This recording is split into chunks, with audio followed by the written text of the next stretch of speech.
कर्णी सेना परिवार के साथ ही पूरे पदाधिकारी कार्यकर्ता बैठे हुए हैं। जयस के अलग अलग जिलों से साथी आए हुए हैं। सरकार को ये चेतावनी है, आप सरकार, मध्य प्रदेश सरकार ये सोचती है यह आंदोलन खत्म हो जाएगा, धरने पे 2 लोग बैठेंगे, 4 लोग बैठेंगे, तो आपने बहुत बड़ी गलती कर दी है। आप लोग ये सोचते थे 1 दिन का आंदोलन, 2 दिन का आंदोलन, लेकिन ये आंदोलन अनिश्चितकालीन हो चुका है। अब हम लोग आपके ही दरवाजे पर संवैधानिक रूप में, शांति के रूप में हम लोग आंदोलन कर रहे हैं, वरना क्रांति का रास्ता अपनाने में देर नहीं लगेगी। हम लोग क्रांतिकारी लोग के वंशज है, हमारे पूर्वज पुरखे बहुत बड़े क्रांतिकारी रहे। जब जब जरूरत पड़ी अंग्रेजों को हमारे क्षेत्र में नहीं घुसने देते थे, इतना भी बड़ा काम किया था। लेकिन आज जब संविधान है इस देश में और संविधान का पालन करके हम लोग लड़ रहे हैं, हमारी न्याय की बात को उठा रहे हैं, न्याय की आवाज को उठा रहे हैं, लेकिन यहाँ का गूंगा बहरा प्रशासन सुनने को तैयार नहीं है। बात करने आता है वही बार बार बात करता है। एक ही काम है, एक ही मुद्दा है जो लगातार 6 तारीख से आज तक चला रहा है। डीन अधीक्षक को निलंबित करो, उन पर गैर इरादतन हत्या का मुकदमा दर्ज करो और पीड़ित परिवार को 1-1 करोड़ रुपए की सहायता राशि दी जाए। आपने 5-5 लाख रुपए दे के लिपापोती करने का काम किया तो सोचा था कि अभी ये लोग वापस नहीं आएंगे। इन्होंने तो इंदौर देखा नहीं होगा, एमआई अस्पताल से एक बार चले गए तो वापस नहीं आएंगे। लेकिन हम लोग अनिश्चित काल तक, आप जितने दिन तक बोलेंगे उतने दिन तक बैठने के लिए तैयार है, लेकिन एक भी सब्र का भी समय होता है, उसकी भी एक समय सीमा होती है। हम लोग तो यहाँ बैठे रहेंगे, लेकिन हमारे जो साथी है पूरे मध्य प्रदेश में, भारत में जो लोग काम कर रहे हैं, जो साथी इस आंदोलन को देख रहे हैं, वो रुक नहीं पाएंगे, वो फिर हम लोगों से भी नहीं रुकेंगे। वो सिर्फ एक इशारे का इंतजार कर रहे हैं और मध्य प्रदेश सरकार अगर चाहती है कि वो इशारा हम करें तो उसके लिए फिर मध्य प्रदेश सरकार भी अपनी कमर कस ले और हम लोग भी तैयारी कर लेते हैं कि बता देंगे कि किसमें कितनी ताकत है, और जब न्याय और हक की बात आती है तो कौन किस पर भारी पड़ता है, ये हम आप लोग दिखा देंगे। हम लोग बहुत ही सिस्टमेटिक तरीके से शांतिपूर्ण बैठे थे। आज दिन भर का धरना, आज हम लोगों ने कोई नारे नहीं लगाए। अभी लगभग इस समय अब हम लोग नारे लगा रहे हैं और हम लोग हमारी मांगों को रख रहे हैं, क्योंकि हम लोगों को लग रहा था चुप बैठेंगे, कुछ नहीं करेंगे तो सरकार के कुछ नुमाइंदे आएंगे, हमसे बातचीत करेंगे, संवाद करेंगे। लेकिन लगता है कि यहाँ के जिला अधिकारी अभी नए बने हैं, लेकिन उनको भी अब ऐसा लगता है कि वो आ नहीं सकते। हर घटना में वो घटना स्थल पहुंच जाते हैं, लेकिन एमआई की घटना के लिए और हम लोग 4 दिन से बैठे हैं, यहाँ आने को तैयार नहीं है, हमसे संवाद करने को तैयार नहीं है। मोबाइल पे बात करते हैं, कहते हैं हमने आपकी जानकारी पहुंचा दी। वो लेटर तो हमारे पास 9 तारीख का भी है। आपने अगर जानकारी पहुंचा दी तो यानी कि जिला कलेक्टर की भी सरकार नहीं मान रही है। और जब सरकारें निकम्मी हो जाती, गूंगी और बहरी हो जाती है, तो जगाने का काम हमारा है कि नहीं है? हम जगाएंगे, जनता ही जगाती है। क्या समझ रखे हैं कि ये मुख्यमंत्री बन गए, स्वास्थ्य मंत्री बन गए, विधायक बन गए, इनके एक अकेले के वोट से नहीं बनते, जनता के वोट से बनते हैं। और जब जनता अपने पे आ जाती है तो वो कुर्सी से उसको उतार के वो फेंक देती है। और इस बार भी हमारे कर्णी सेना के दादा ऋषिराज भैया ने भी बताया, हमारे छोटे भाई देश के प्रधान पवन रावत जी ने बताया, ये लड़ाई किसी राजनीतिक दल की नहीं है, ये लड़ाई कांग्रेस और भाजपा की नहीं है, ये लड़ाई सामाजिक मुद्दे की है और ये लड़ाई मानवता की है। और ये लड़ाई उस पीड़ित बच्ची की है जिसके अंगों को, जिसकी उंगलियों को चूहे ने कुतरा। और ये लड़ाई उस पीड़ित परिवार की है जो बेचारा रोज सिसक कर रो रहा है कि मेरी बच्ची को इन अस्पताल वालों ने मार दिया, मेरी बच्ची तो अच्छी थी, अच्छी भर्ती करवा के गए थे, लेकिन इन्होंने ध्यान नहीं रखा और चूहे को खिला दिया। ये उनकी दुख और पीड़ा का न्याय की मांग है। और ये मांग अगर पूरी होती है तभी हम लोग यहाँ से उठेंगे। फिर चेतावनी है, फिर कह रहा हूँ, आप जितना जोर लगा लीजिए, हम लोग किसी भी सूरत में, किसी भी कंडीशन में हमारी मांगों को जब तक नहीं माना जाता जब तक इस एमआई अस्पताल के डीन अधीक्षक सहित जिम्मेदार अधिकारी को निलंबित नहीं किया जाता, उन पे गैर इरादतन हत्या का मुकदमा दर्ज नहीं किया जाता, तब तक हम लोग यहाँ से उठने वाले नहीं है। और ऐसे ही अलग अलग संगठन के साथी जो इस मानवता की बात को समझते हैं, मानवता को देखते हैं, तो वो सब इस आंदोलन को समर्थन देने, साथ देने आ रहे हैं। और निश्चित तौर पर ये लड़ाई आगे भी जारी रहेगी। और ऐसी आशा उम्मीद है, हर मुद्दे पर हम लोग जब किसी पर भी अन्याय, अत्याचार, शोषण होगा, हम एक दूसरे के साथ खड़े मिलेंगे, क्योंकि हम एक दूसरे की ताकत है।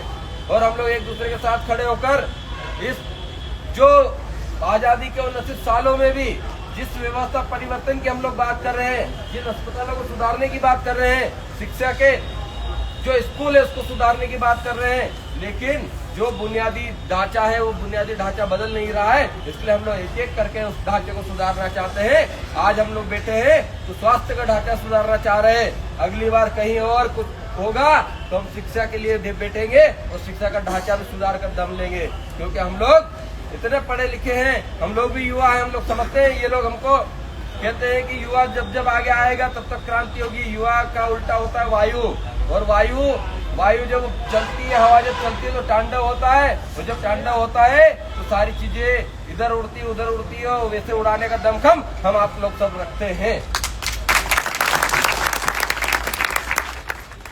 ये युवाओं को आगे नहीं आने देना चाहते। यहाँ कोई व्यक्तिगत लड़ाई नहीं हो रही है, ये लड़ाई सिर्फ मानवता की है, पीड़ित बच्चों के परिवारों की है। उसको न्याय दिलाने की मांग है, और न्याय दिलाने की मांग में हम आप सब इस देश का, इस प्रदेश का सर्व समाज साथ है। अभी कल ही यहाँ के जो सब बड़े बड़े डॉक्टर है, जो यहाँ से डिग्रियां लेकर गए हैं और यहाँ पढ़कर अपना अलग अलग जगह नौकरी कर रहे हैं, उस एल्यूमिनी डॉक्टर एसोसिएशन ग्रुप ने भी हमारे आंदोलन को समर्थन किया है। यानी कि वो जानते हैं कि हम लोग जो लड़ाई लड़ रहे हैं वो सच की लड़ाई लड़ रहे हैं, न्याय की लड़ाई लड़ रहे हैं, इसलिए उन्होंने भी हमको समर्थन दिया है। तो समझना चाहिए, यह सरकारों को समझना चाहिए कि जो पढ़े लिखे बुद्धिजीवी वर्ग है, जो इस शहर का प्रबुद्ध जन है, वो समझ चुका है कि ये लड़ाई न्याय की लड़ाई है, वो ये लड़ाई सही लड़ाई है, इसलिए सब लोग समर्थन कर रहे हैं। और सरकारें जाग जाए तो अच्छा है, वरना सभी लोग मिलकर आने वाले समय में कुर्सी कोई स्थायी नहीं होती है। न मुख्यमंत्री की कुर्सी स्थायी होती है, न स्वास्थ्य मंत्री की, न ये कुर्सी स्थायी होती है। जिसको जहाँ जहाँ जाना होता है, ट्रांसफर भी होते, सब कुछ होता है।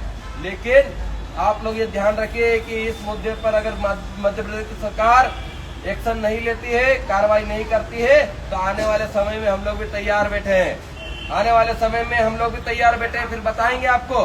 क्योंकि ये जनप्रतिनिधि किस काम के जो हमारी आवाज न बन सके, ये जनप्रतिनिधि किस काम के जो हमारे मुद्दों की लड़ाई न लड़ सके, ऐसे जनप्रतिनिधि का होने से क्या मतलब। इसलिए बार बार कह रहे हैं, शांतिपूर्ण तरीके से यह आंदोलन चल रहा है। कल व्यवधान उत्पन्न करने की कोशिश की गई, कल हमारे आंदोलन को दबाने की कोशिश की गई। कल कैसे कुछ गुंडे अंदर से आए और हमारे आगे आकर नारे लगा रहे थे, हमको धमकाने की कोशिश कर रहे थे, इसको एम्बुलेंस को चढ़ाने की कोशिश कर रहे थे। हमारे आप लोगों ने लाइव वीडियो में देखा, गद्दे उठाकर फेंक दिए, हमारा कंबल अंदर लेकर चले गए, हमारे भाई के मोबाइल लेकर चले गए।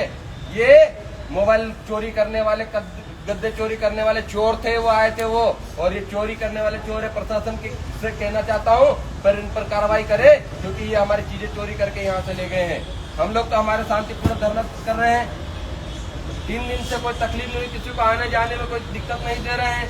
हम लोग शांतिपूर्ण तरीके से एक साइड होकर बैठे हैं, फिर भी जानबूझकर ये एम्बुलेंस को आज यहाँ खड़ी कर दिया गया है। कल से यहाँ खड़ी है, 2 एम्बुलेंस कल से खड़ी थी। हमको खदेड़ने की, हमको दबाने की पूरी कोशिश की गई, लेकिन हम लोग डरने वाले लोग नहीं है, हम लोग झुकने वाले लोग नहीं है। हमारी लड़ाई उन डॉक्टरों से भी नहीं है जो हमारा विरोध करने आए, हमारी लड़ाई सिस्टम से है, जिस भ्रष्टाचारी सिस्टम ने हमारी बच्ची को नोच के खाया। उस भ्रष्टाचारी सिस्टम के कारण ये जो है हमारी बच्ची को खा गए। सिस्टम से हमारी लड़ाई है, और सिस्टम को बदल के जरूर रहेंगे साथियों। और आज जितने भी साथी आए, सब लोग हाथ खड़े करके बताना कितने साथी आज पूरी रात यहाँ पर रुकने वाले हैं। कौन कौन रुकेगा साथियों? जैसा खाना वहाँ मिलता है, कोई ना कोई हमारी मदद करने के लिए कोई न कोई साथी आ जाता है, कोई ना कोई खाना भी खिला देगा। ये खाना भी मिल जाएगा, बिस्तर रखे, यही सोना है, कोई घर नहीं जाएगा ना आज, है ना। सबको यहीं रात गुजारनी है, और भी साथी आ रहे हैं, यहीं रुकना है। जब तक न्याय नहीं मिलता तब तक हम लोग ये धरना जारी रखेंगे। इतिहास का पहला ऐसा धरना हो चुका मध्य प्रदेश का जो रात और दिन 24 घंटे चल रहा है और एमआई अस्पताल के परिसर में चल रहा है। सही बात है। इससे पहले हम लोग एक दिन के आंदोलन करते थे, सुबह जाना शाम को आंदोलन करके घर आ जाना, लेकिन अब हम लोगों ने ठान लिया है कि जहां पर बैठेंगे परिणाम लेकर ही उठेंगे। जब तक हमारी मांगे पूरी नहीं होती तब तक हम उठने वाले लोग नहीं है। अगर हम गलत मांगे कर रहे होते तो शुरू दिन से हमको यहाँ पे खदेड़ दिया जाता, हमको यहाँ से भगा दिया जाता, लेकिन हमारी मांगे सही है, हमारी जो बच्ची को खाया वो मुद्दा सही है, साथ ही साथ जिन लोगों ने कृत्य किया वो लोग गलत है, इसलिए हम लोग यहाँ पर बैठे हुए हैं और किसी में दम नहीं है कि कोई भी आपको टच करे। और ऐसी हरकतें अगर कोई करता है, आपका आसपास कोई संदिग्ध व्यक्ति दिखता है, तुरंत उसका वीडियो बनाए उसको साइड में करें। कोई भी उलझेगा नहीं किसी से भी। हम लोग वो को उलझाना चाहते हैं, वो चाहते हैं कि हमारे में से कोई व्यक्ति उनके साथ उलझे, कुछ हाथापाई हो, कुछ झगड़ा हो और इनको हम लोग यहाँ से हटाकर भेज दें। लेकिन हम लोगों को भी संयमित धैर्य का परिचय देना है। हम लोग जानते हैं कि वो धैर्य का घूंट हम लोगों को थोड़ा थोड़ा पीना पड़ रहा है, लेकिन जब जरूरत पड़ेगी, आज का दिन और हम लोग देखते हैं सभी साथियों से, आज हम लोग रात में फिर हम लोग डिस्कस करके चर्चा करेंगे। अगर आज भी इसका निराकरण नहीं निकलता है तो आगे की रणनीति क्या होगी और आगे की रणनीति के बाद हम लोग क्या करेंगे कि हमको स्टेट हाईवे, नेशनल हाईवे, जितने भी रोड है जाम करने, पूरा मध्य प्रदेश जाम करना है या नहीं करना है, इस पे हम लोग आज शाम को सब लोग मिलकर चर्चा करेंगे। अभी भी वक्त है प्रशासन के पास, मध्य प्रदेश सरकार के पास कि समय रहते हुए आप हमारी मांगों को पूरा कर दीजिए, वरना मध्य प्रदेश में जो हालात होंगे और मध्य प्रदेश में जो चीजें निकल कर आएगी बाहर वो अच्छी नहीं होगी। लॉ एंड ऑर्डर हम लोग नहीं बिगाड़ना चाहते, इसलिए हम लोग आपसे कहना चाहते हैं कि हम लोग किसी को परेशान नहीं करना चाहते, न जनता को, न प्रशासन को, न पुलिस प्रशासन को, न किसी को नहीं परेशान करना चाहते। इसलिए आप हमारा निवेदन जो दिया, जो आवेदन दिया, उसको स्वीकार करते हुए एमआई के जो डीन, अधीक्षक और तमाम जिम्मेदार अधिकारी है उन पर निलंबन की कार्रवाई कर दीजिए तो अच्छी बात रहेगी। वरना देखिए, बच्ची किसी की मर जाती है, आक्रोश भी होता है, क्रोध भी होता है, गुस्सा भी होता है। अब किसका गुस्सा कहाँ निकलेगा, कहाँ फूटेगा, ये हम भी नहीं कह सकते। इसलिए आपको बार बार चेता रहे हैं, बार बार बता रहे हैं, खुली चेतावनी है मध्य प्रदेश सरकार को कि हर चीज की धैर्य की भी एक सीमा होती है। जब धैर्य की सीमा टूट जाती है तो फिर कुछ न कुछ तांडव होता है, लेकिन हम तांडव नहीं करना चाहते हैं। हम चाहते हैं कि संवाद के जरिए इसका समाधान निकले, और समाधान एक ही चीज है, समाधान एक ही चीज से निकलेगा। आप डीन, अधीक्षक और तमाम जो जिम्मेदार अधिकारी है उनका निलंबन कर दीजिए और उन पे गैर इरादतन हत्या का मुकदमा दर्ज कर दीजिए। ये पहला और यही आखिरी समाधान है, इसके अलावा कोई समाधान नहीं है। आप सभी लोग आए हैं, इस मानवता की लड़ाई में बैठे हैं। यही मानवता की लड़ाई जब इतिहास के पन्नों में लिखा जाएगा तब यही लिखा जाएगा कि कौन कौन लोग बैठे थे, कौन कौन इस मानवता की लड़ाई को लड़ रहे थे। तब हम आप सबका जिक्र होगा और वास्तव में पीड़ित परिवार को न्याय दिलाने में हम लोग सफल हुए, ऐसी हमें उम्मीद रहेगी। और निश्चित तौर पर जब तक ये काम नहीं होगा तब तक हम लोग हटने वाले नहीं है। आप सभी साथी आज पूरी रात रुकेंगे और जो साथी आने वाले हैं आ सकते हैं, अपने स्तर से आप फोन लगा कर बुलाइए। यहाँ पे कोई समस्या नहीं है। ये घर भी जहाँ पर जिस जगह पर बैठे हैं ये भी हमारे पैसों से बना हुआ है, ये भी हमारे पुरखों की जमीन है, उसी पर बैठे हैं। जैसे घर सोते हैं,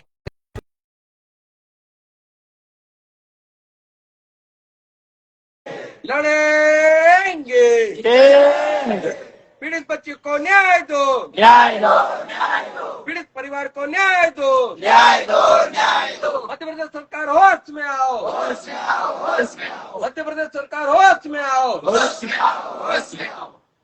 तो यही जो हमारी मांगे है, उस मांगों को लेकर ही हम लोगों को करना है। सब अपने अपने मोबाइल से, सब लोग सोशल मीडिया का यूज करते हैं, सब अपने अपने सिंगल भी आप वीडियो बनाइए, उसको सोशल मीडिया पे डालिए और बोलिए कि जब तक न्याय नहीं मिलेगा तब तक हम लोग यहाँ से उठने वाले नहीं है। जो साथी यहाँ आ सकते वो आए, सब अपने अपने फेसबुक, इंस्टाग्राम, ट्विटर जो भी चलाते हैं सब लोग अपने अपने सोशल मीडिया हैंडल पर उस वीडियो को डालें और सीएम, संपर्क विभाग, इंदौर कमिश्नर, इंदौर कलेक्टर, इन सब एक करें, ठीक है। क्योंकि ये लड़ाई हम आप सबकी है, ये लड़ाई मानवता की है और निश्चित तौर पर आवाज, क्रांति की आवाज वहां तक गूंज रही है। और इस आंदोलन से भोपाल की कुर्सियां हिली हुई तो है साथियों। कल पता चला था कि बहुत तनाव था वहां पर, लेकिन ये हम पे दबाव बनाने आए थे, सफल नहीं हुए। वापस कुछ न कुछ चीजें तो होगी। और आज हम लोग फिर रात शाम को 5 बजे बाद 6 बजे बाद कुछ और रणनीति पर काम करेंगे। हम लोगों ने पहले एक रणनीति बनाई है कि हम लोगों ने एक कैलेंडर जारी कर दिया है कि अलग अलग जिले से रोज 24 घंटे के लिए साथी आएंगे और दिन और रात यहीं पर रुकेंगे और अपनी ड्यूटी देंगे। उसके बाद दूसरे जिले के साथी आएंगे और अपना कर्तव्य निभाएंगे। और इसी के साथ जो जिले के साथी यहाँ रहना चाहते हो तो परमानेंट रह ही रहे। काम के साथ आंदोलन भी जारी रहेगा और ये कंटिन्यू चलता रहेगा, जिसमें आपको कोई परेशानी नहीं आएगी। अगर पहली लाठी और पहली गोली खानी है तो हम लोग खाएंगे, लेकिन आपको कुछ नहीं होने देंगे, इस बात की भी हम लोग गारंटी देते हैं।